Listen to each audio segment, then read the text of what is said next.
చంద్రబాబు నాయుడు మాయమాటలకు లొంగకుండా రానున్న సాధారణ ఎన్నికల్లో ముఖ్యమంత్రి జగన్మోహన్ రెడ్డిని గెలిపించాలని ఎమ్మెల్యే పుష్ప శ్రీవాణి అన్నారు. పార్వతీపురం మన్యం జిల్లా కురుపాంలో వైఎస్ఆర్ చేయూత కార్యక్రమంలో భాగంగా డ్వాక్రా మహిళలకు 6,29,43,750 రూపాయల చెక్కును ఎమ్మెల్యే పుష్ప శ్రీవాణి పంపిణీ చేశారు. గతంలో మహిళా సంఘాలకు రుణాలు మాఫీ చేస్తామని చెప్పి ఇంతవరకు చేయకుండా ఇప్పుడు ఎన్నికల సమయంలో మళ్లీ డ్వాక్రా మహిళలకు మోసం చేయడానికి మాయమాటలతో వస్తున్నాడని పుష్ప శ్రీవాణి విమర్శించారు. గ్రామ వాలంటీర్స్తో లబ్ధిదారుల ఇంటి వద్దకే సంక్షేమ పథకాలు అందిస్తున్న ఘనత జగనన్నదే అని అన్నారు. జగనన్నను ఢీకొట్టలేక జనసేన, బీజేపీ ఇండైరెక్ట్ గా కాంగ్రెస్ తో పొత్తు పెట్టుకొని చంద్రబాబు ఎన్నికలకు వస్తున్నారని ఎద్దేవా చేశారు.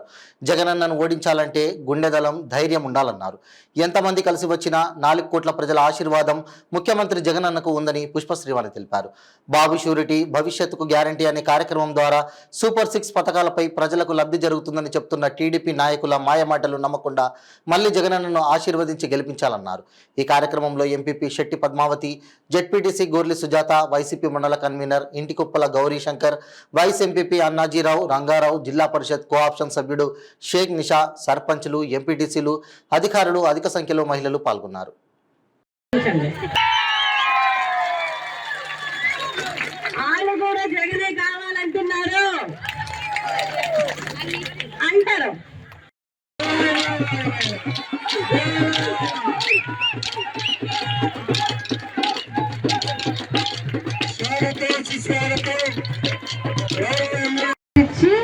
బొట్టు పెడుతున్నాడు.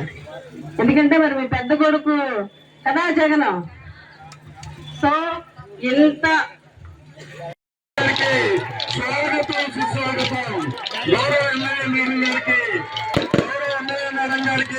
స్వాగతం మన నియోజకవర్గ ఎమ్మెల్యేలకు మన మేడం గారికి స్వాగతం, సుస్వాగతం.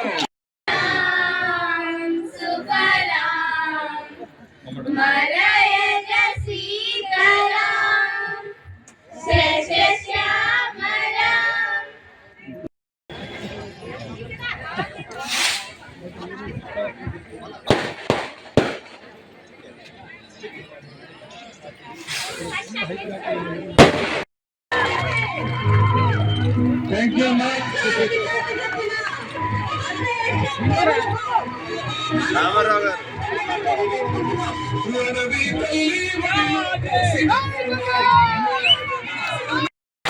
ధైర్యంగా మాట్లాడగలుగుతున్నాం.